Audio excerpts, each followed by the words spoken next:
All right, David Berdan, come on up and join me.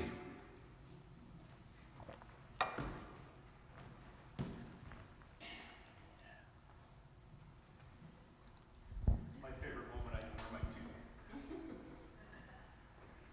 Thank you. There you go. So I'm going to get the hey beautiful greeting. Is that? Well, no, I was going to start with a complaint. Oh, okay. I thought that you're going to wear the new swag, this year's swag. This was a gift from Dave to me, so I thought we would again be twins, but maybe you wanted to look unique. Ooh, I didn't get that memo. Sorry. Yeah. But here we go. We got the. I don't know. There's something on the back too. Yeah. It says you are loved. Oh, thank you. Yeah. You got a picture up here of the insides of 37 Frank. Probably the majority of people here in the sanctuary have not been inside 37 Frank. There's lots of pictures of it online, but I think it's a beautiful space, well put together, of course with lots of volunteer hours. And then we got a picture of you, and then Josie, who among other things runs the crash bed and makes great chocolate cheesecake. Very good cheesecake. Yes. Yeah. So let's just state the obvious. Where is 37 Frank? This is a tough one. It's 37 Frank Street. Yeah. Right across from the town hall. Right across from library, actually. Okay, right across from the library, beside the town hall. Yeah. Now, let's go right into the first question. What's new with your ministry there at 37 Frank? Lots, actually. So for a year now, we've had the crash bed, which isn't at 37 Frank, it's at another location.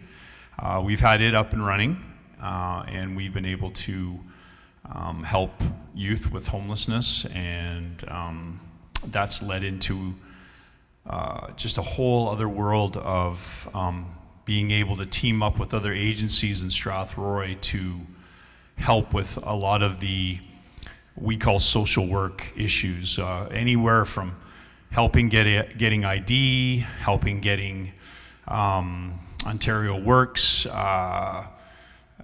just various helping advocate for them to get counseling, get a job, get just all kinds of areas of help that we can participate in. And that grew from the youth starting to understand that we're more than just a place to get pizza, that we're there to help them, and Joe has been instrumental in helping those areas.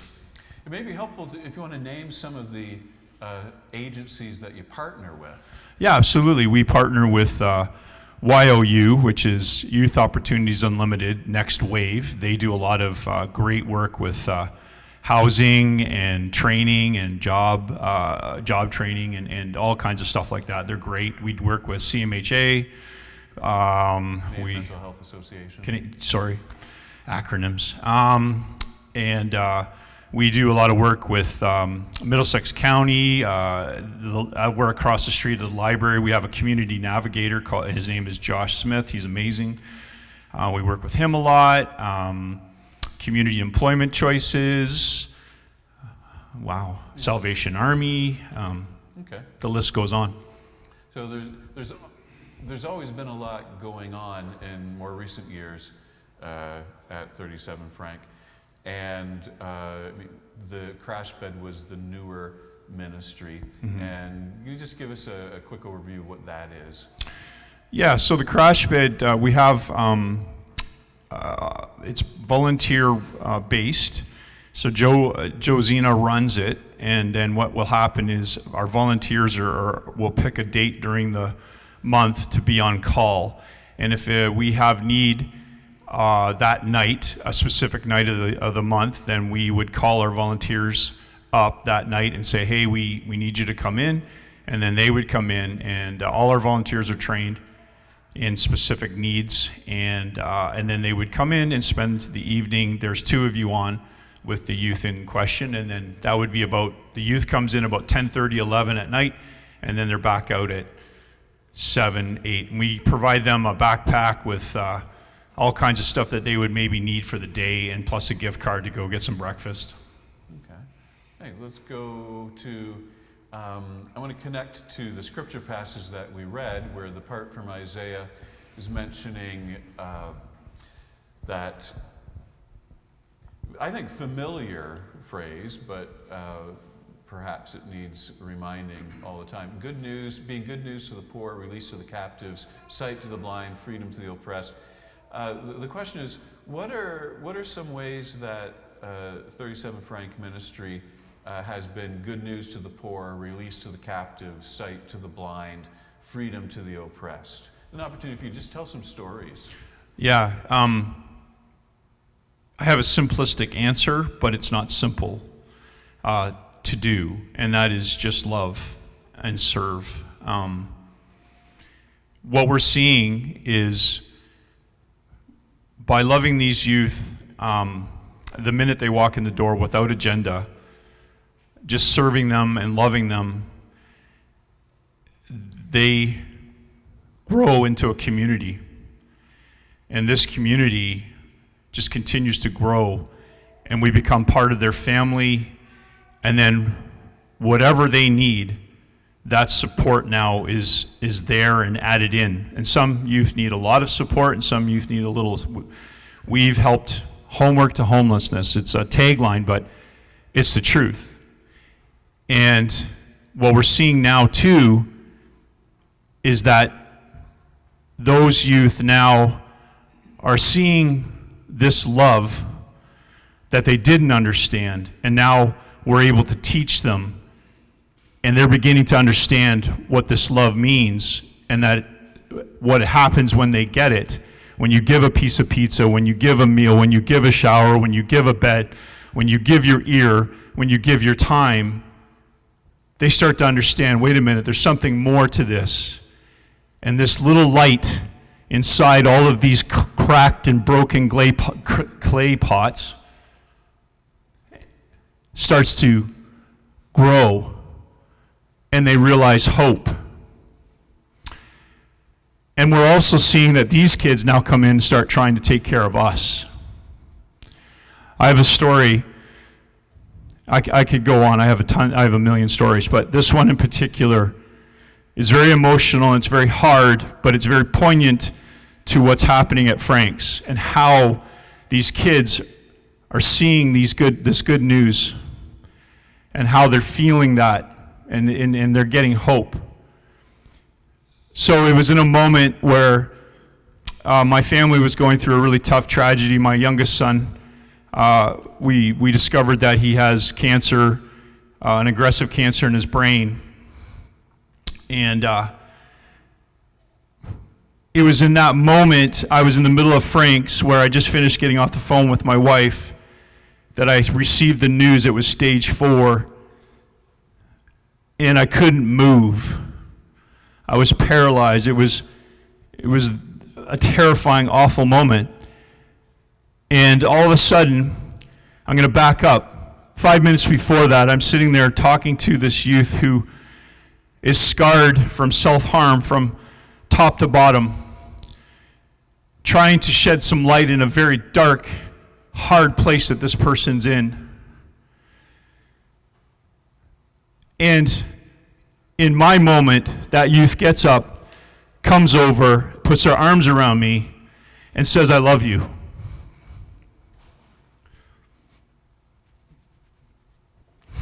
Sorry. But you have to realize, I said to that youth, I said, "You don't need my grief, you have enough." Like, this youth tried to commit suicide 2 weeks before that. And this youth looked at me and said, "Dave, if you're going to love us, if you're going to say I care about you, then you better expect we love you back." I don't know what you can say anymore about giving sight to the blind. And this youth has been clean now from self-harm for at least 3 months now. And the stories go on and on.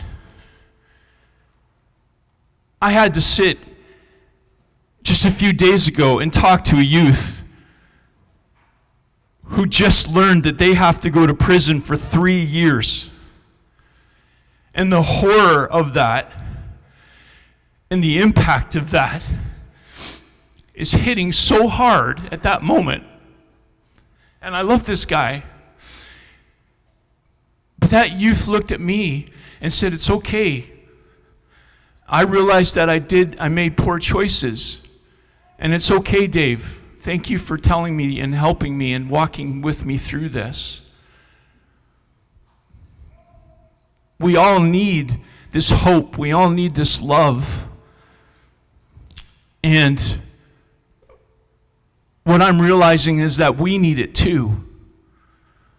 And when we give it and we share it, and then all of a sudden we don't expect it back, but there it is, it comes back at us. And it changes us too. What I've been through in this last year, not just the cancer, but a whole bunch of other stuff, I wouldn't be standing here if I didn't have this love from the Lord that I feel all around me.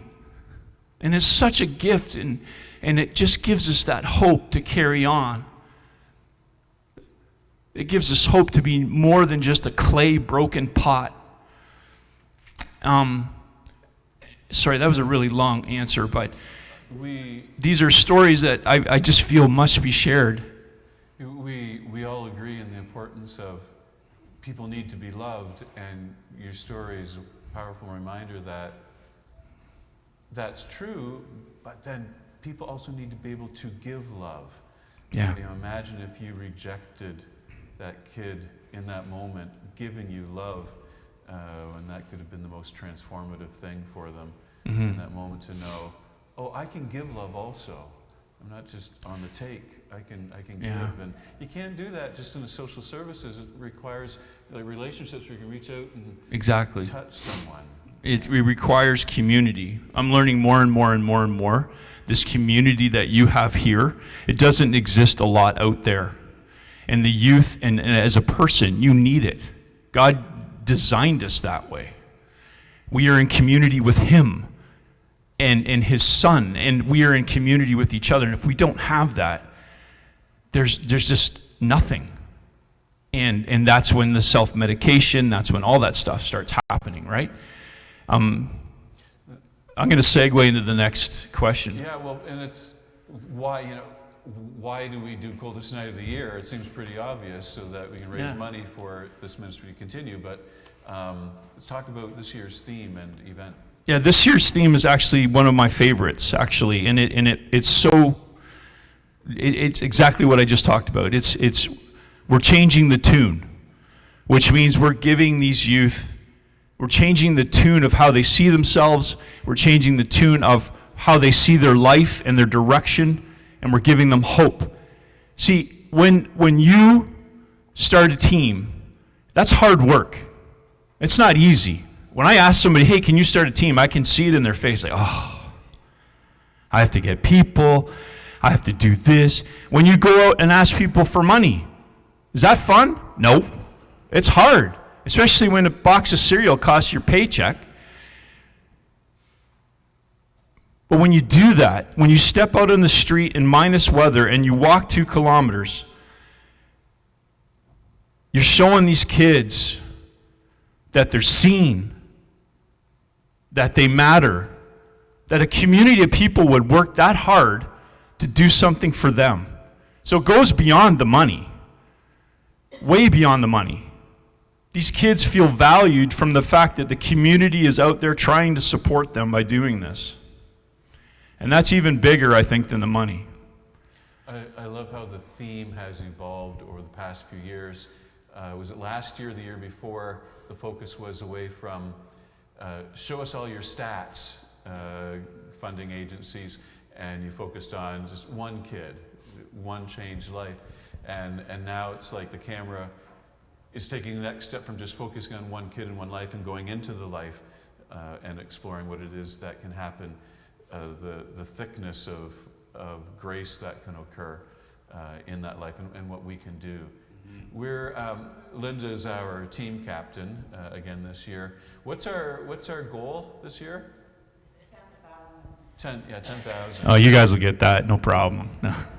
Thank you so much. I know how hard it is to do a team, and it's not easy work. So thank you very much for taking that on. Our internal push this year was not only, okay, let's bump it up to 10,000, but let's get some more people who are willing to be on the team and following the worship service. If you want to be on the fundraising team, don't see me, don't see Dave, see Linda. Are you going to be here? Or I know you've been under the weather, so okay. And your Linda's email address is in the bulletin. Okay, let's wrap up with this one imaginative question. What's your one hope for 2025? My hope is that this community of our town and area, of our churches, can stop being able to focus on all the incredibly awful stuff that's happening in the world today and the price of things. It's hard. But understand, my hope is that this year people understand the impact that they're having, even though it's hard, to go beyond themselves and to help. And in that moment, when they do that sort of thing, especially volunteering, my goodness, you're giving time. We know how precious time is. I've learned such an incredible lesson this year, not that long ago, that I just shared with you. After years and years and years of ministry, just how important it is to follow Jesus, to love, to set the captives free. Because I'll be honest, my hope is for people to do that so that they can free themselves, because that's really, we're all captives. And by following and loving and serving and giving of ourselves, man, it is such a freeing thing. That's my hope for everybody this year in 2025. And that this community can stand proud to say, hey, we're not going to stand by and let this happen in our town. And anyway, God bless all of you guys. Thank you so much. You guys have been such a supportive community. I cannot thank you enough. You're a powerful, powerful, awesome community of God, so thank you so much. Thank you for the stories and for the encouragement. And I share that hope for the coming year, that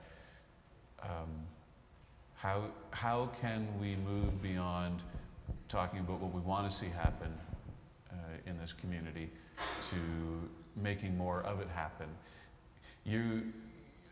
What I love about having these sermon interviews with you is you tell us the stories about how what we've hoped for is coming true, which I think is motivation for us to continue praying for it and working towards it. A small gesture of our commitment to the coldest night of the year. It's a $100 check, but it's the first of 100 of these, hopefully. But anyway, thank you once again, Dave.